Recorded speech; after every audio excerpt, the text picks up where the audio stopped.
President-elect Trump is making the argument, it seems, that I alone can negotiate a better deal here.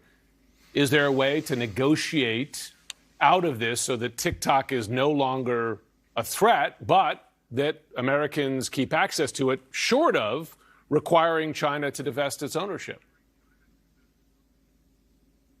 No, the bill says precisely that there is not going to be a media platform as dominant as TikTok in the United States, owned and controlled by our greatest adversary. It needs to be owned by a company that answers to the United States Congress, because we need comprehensive social media regulations, not just for TikTok, but also for Instagram and Meta and the rest, because we have to protect our children's sense of self and society, which has been eroding for the last decade.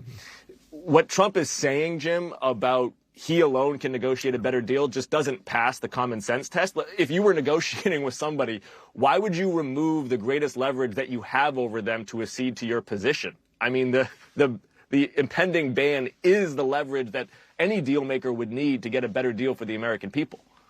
So how does you sit on the CCP committee, and I've interviewed you a number of times on China, as I have Republican members of the committee. And this is one of the most bipartisan issues in this country, the approach to China, viewing China in many respects, the Chinese government, I should say, as a threat, particularly from a national security perspective.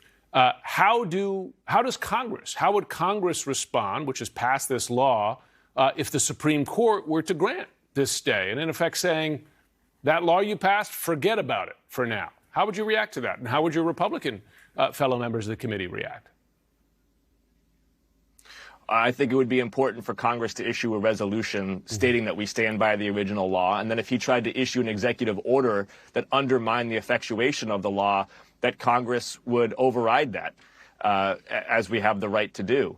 Now, whether or not my Republican colleagues have the spines to stand up to Donald Trump remains to be seen. I would say their track record over the last decade does not inspire confidence in that regard. But I absolutely know that my colleagues on the other side of the aisle, with whom I helped draft this law, understand that allowing Gen Z to develop their sense of American society from an algorithm dictated by the Politburo in Beijing is a really bad idea.